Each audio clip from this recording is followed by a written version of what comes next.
हे आहे स्टार आणि आपण पाहत आहात स्टार वन मिनी बस, अचूक निर्भीड पत्रकारिता।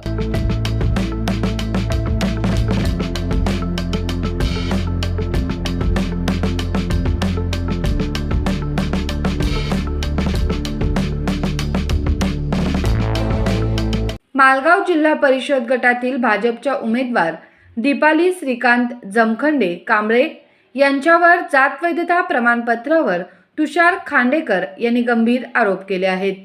नुकत्याच झालेल्या पत्रकार परिषदेत त्यांनी संबंधित जात वैधता प्रमाणपत्र बोगस पद्धतीने तयार करण्यात आल्याचा दावा केला।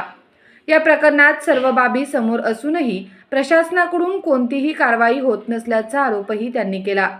या जिल्ह्यात यापूर्वी एका नगरसेवकाचं पद जात वैधता प्रकरणामुळे रद्द झाले होते, मात्र भाजपच्या उमेदवार असल्यामुळे या प्रकरणात वेगळा न्याय दिला जात आहे का, असा सवालही खांडेकर यांनी उपस्थित केला।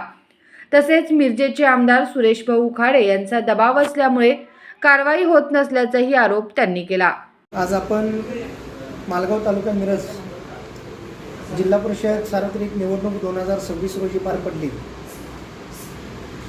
ही निवडणूक दिनांक 7/2026 या रोजी पार पडली। त्याची मतमोजणी ही 9/2/2026 रोजी झाली। प्रामुख्याने जे मालगाव मतदारसंघातून भाजपचे उमेदवार आहेत दीपाली श्रीकांत कांबळे यांनी हे निवडणुकीचं नामनिर्देशन पत्र भरत असताना जो जातीचा दाखला त्यांनी जोडलेला आहे तो प्रामुख्याने शासनाची दिशाभूल करून खोटी कागदपत्रे सादर करून त्यांनी जोडलेला होता। याची रीतसर तक्रार आम्ही ज्या उपविभागीय अधिकारी यांच्याकडून तो जातीचा दाखला प्राधिकृत झालेला आहे त्यांच्याकडे आम्ही दिनांक 2/3/2026 रोजी आम्ही एक तक्रारी अर्ज दाखल केला होता।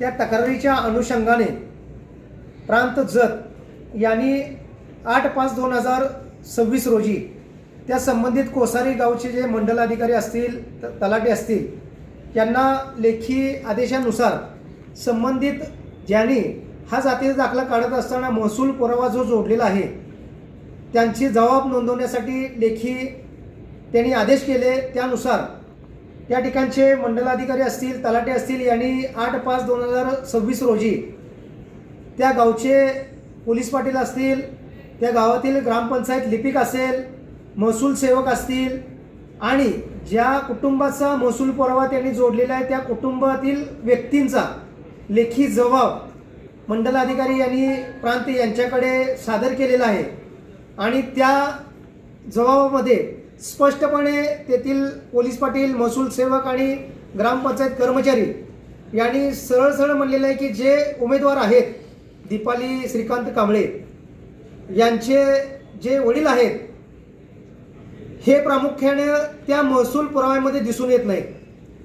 तसेच त्यांनी जो महसूल पुरावा जोडलेला आहे त्या महसूल पुराव्यामध्ये प्रामुख्याने नामा तुका चांभार हे त्यांनी त्यांचे आजोबा दाखवलेले आहेत आणि त्यांचे 4 मुलं आणि त्या 4 मुलांचे हे 5 मुलं असे दाखवलेले आहेत।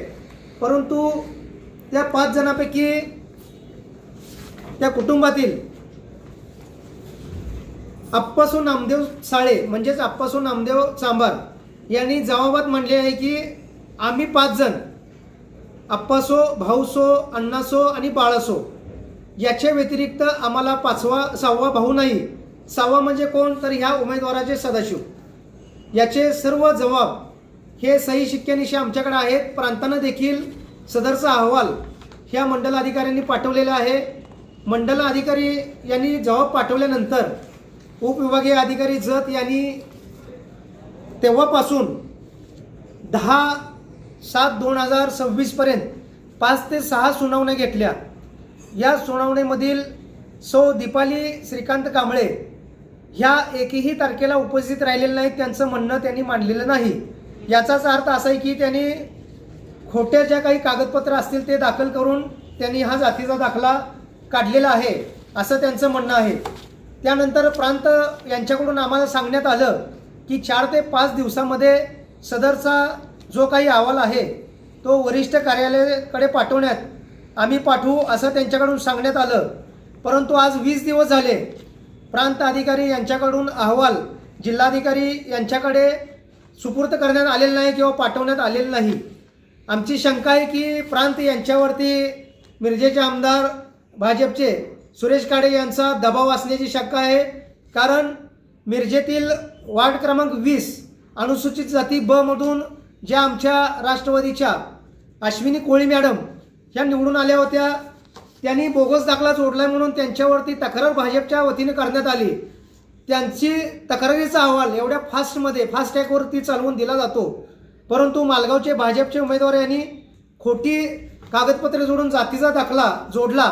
त्यांच्यावरती फास्ट ट्रॅकवरती चालवलं जात नाही आणि अधिकाऱ्यांच्यावरती बंधन आणि बर्डन हे भाजपचे आमदार टाकत आहेत.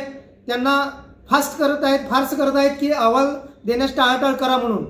तसेच या जात पडताळणी समितीचा एक भोंगळ कारभार आहे. कालच मागासवर्गीय आयोग येऊन गेला. मागासवर्गीय आयोगाने सांगितलं की विद्यार्थ्यांचे जातीचे दाखले आहेत, त्यांना वेळ लावू नका, लवकरात लवकर जातीचे दाखले उपलब्ध करून द्या.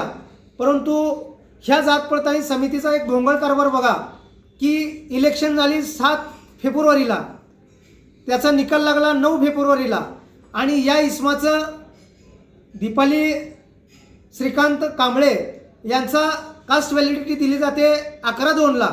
म्हणजे एका दिवसात त्या जात पडताळणी विभागानं समितीनं ह्या इसमाची त्या महसूल पुराव्याची चौकशी करून जबाब घेऊन त्यांनी हा जातीचा दाखला एका दिवसात काढला.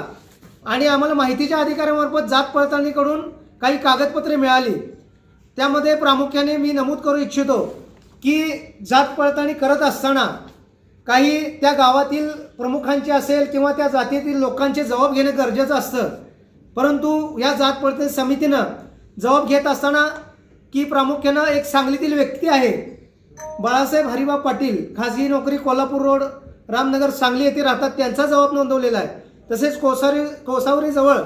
कोसारीजवळ कासलिंगवाडी म्हणून गाव आहे त्या व्यक्तीचा आणि ज्या व्यक्तीचा जात पडताळणी दाखला काढलेला आहे त्यांच्या वडिलाचा जात पडताळणीचा दाखला जबाबमध्ये नोंदवलेला आहे. प्रामुख्याने ह्यात मला एवढंच दाखवायचं आहे की जात पडताळणी झाली 11/2ला आणि जबाब झाला 7/3ला. यामध्ये खाडाखोड दिसून येते. ज्या वेळेला आम्ही जात पडताळणीचा अहवाल जात समितीला मागितला त्यावेळेला हे सगळं जबाब समोर येणार म्हणून त्यांनी 7/3चा अहवाल 10/2 अशी खाडाखोड करून आम्हाला सदरचा अहवाल दिलेला आहे. हा जात पडताळणी करत असताना जातीचा दाखला देत असताना मोठी आर्थिक उलाढाल किंवा देवाणघेवाण झाल्याची आम्हाला शंका आहे. प्रामुख्याने सदरचा अहवाल प्रांत अधिकारी लवकरात लवकर देत नसतील तर आम्ही माननीय जिल्हाधिकारी यांना निवेदन दिलेलं आहे, पोलीस प्रमुख यांना निवेदन दिलेलं आहे. येणाऱ्या सोमवारी 3 तारखेला आम्ही सर्वजण अर्जदार सर्वपक्षीय भाजप सोडून आमरण उपोषण करणार आहे. याची नोंद संबंधित विभागाने घ्यावी आणि घेतली नसेल तर आमरण उपोषण हे आम्हाला न्याय मिळेपर्यंत आम्ही करणार आहोत. एवढीच आपल्यामार्फत मी सांगू इच्छितो. स्टार 1 मिनी बस, अचूक निर्भीड पत्रकारिता.